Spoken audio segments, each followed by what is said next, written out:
मैनू नबी पाक की बिशारत हुई है, रसूल खुदा दी हज़रत अली अलैहिस्सलाम की बिशारत हुई है और हज़रत सखी सुल्तान बाहू की बिशारत हुई है। बाबे मीन जलाल दी मेरा नाना फ़कीर है जिन्हें मैंने फ़कीर दी उन्होंने बिशारत हुई और मैनू इमाम ज़माना इमाम महदी अलैहिस्सलाम की बिशारत ही हुई है और मैं इधर अल्लाह का पैगाम ही आया हुआ है और ये मैं मीडिया ते जेड़े मुसलमानों को पैगाम दे रही हाँ बे मुहब्बत प्यार नाल नेक अमाल करो, शैतान तुहाडा दुश्मन है, नेक अमाल करो, उस तो बचो।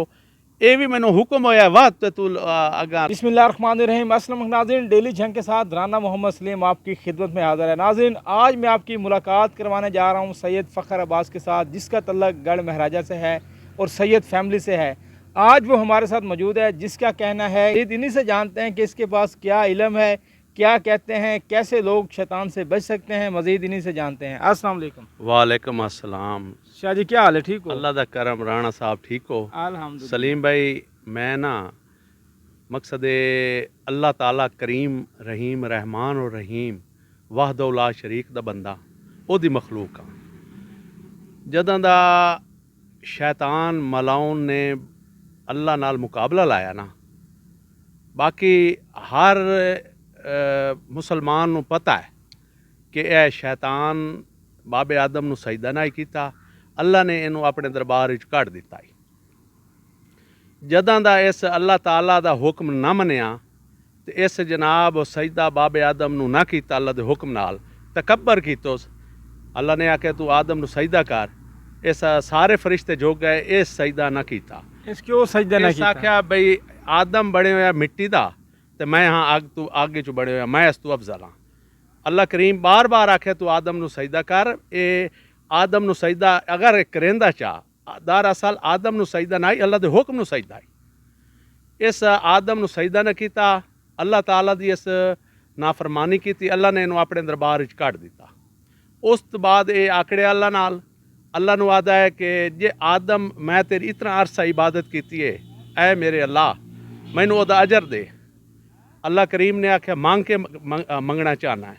अल्लाह करीम नू आदा है कि जिस आदम दी वजह तू मैंने कढ़े अपने दरबार दे विचों, ये मैंने ऐसे हिसाब ऐसे हिसाब मैंने बिठा अंदर कि मैं इनू गुमराह कर सका और मैनू जेड़े तेरे बंदे उस मेरा अल्लाह मैं उन्होंने गुमराह आदम ते आदम दी औलाद नू गुमराह करे सा, राह हक तू हटाई सा। अल्लाह फरमाया गल सुन, दुआ मेरी माशर ताई जिंदगी वधा। अल्लाह करीम ने आख्या ऐ शैतान गल ला गौर नाल सुन, जेड़े तेरे बंदे उस उन्होंने मैं जनाब जेड़ा तू जिन्होंने गुमराह करे से मेरे बंदे जेड़े राह हक तू हट से, मैं उन्होंने जहन्नम भी सटे सा जेड़े तेरे बन सन, ते जेड़े मेरे उस मैं उन्होंने इनाम जन्नत दे सा। वाह राणा साहब, गल यह है कि अल्लाह करीम ने बाबे आदम नू साडा जेड़ा बाप है उन्होंने अल्लाह ने अपना नबी बनाया, नैब बनाया। जन्नत दे विच तरकुला हो गया, शैतान नबी को गुनाह नहीं होंदा, तरकुला। वो जन्नत तो बाहर मालिक कैनात ने उन्होंने आख्या भाई तू हुण दुनिया च जा, जन्नत तो बाहर कढ़ दिता गया तो आख्या कि अपना रोज़ी दा कोशिश तैं करनी, रिस्क मैं देना। अल्लाह आख्या। उस तो बाद जनाब इस शैतान ने इस अल्लाह ताला नाल मुकाबला लाया। अल्लाह करीम नू आख्या कि मैं जेड़े आदम ते आदम दी औलाद नू मैं हटावना हक तू तेरे रस्ते तू तेरी बंदगी तू।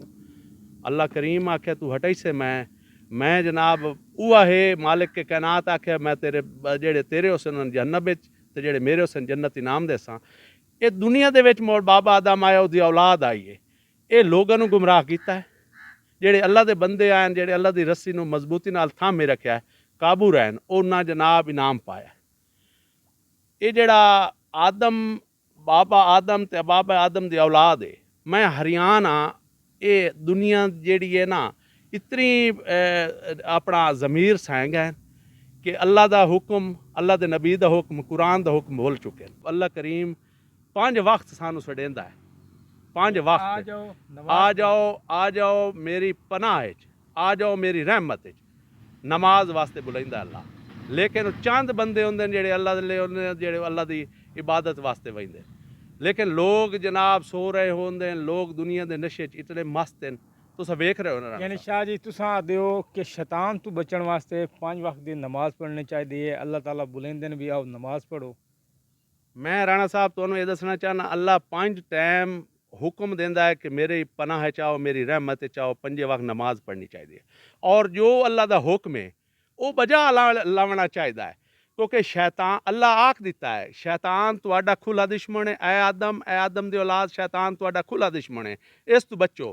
हुण वेखो साडा कोई दुश्मन होवे ते असां जनाब उस तो बचण वास्ते आप बाडी गार्ड रखसा है, साड़ी जान का दुश्मन है, हिफाजत वास्ते बड़ा बड़े मकसद हथियार रखसा है। ये शैतान जो साडा दुश्मन है, तो आधा ही अल्लाह पिया तुहाडा दुश्मन है। तो ये कोलों बचण वास्ते सानू जनाब ऐसे काम करने चाहिए नेक, जेड़ी अल्लाह की रहमत होवे, अल्लाह का फजल होवे, ते अल्लाह की मदद होवे साडे नाल। 5 वक्त नमाज पढ़नी चाहिए। उस तो बाद हाई जवारी, खाना काबा दी, जुम्मा, ये नेक अमाल करने चाहिए, बुराई करनी नहीं चाहिए।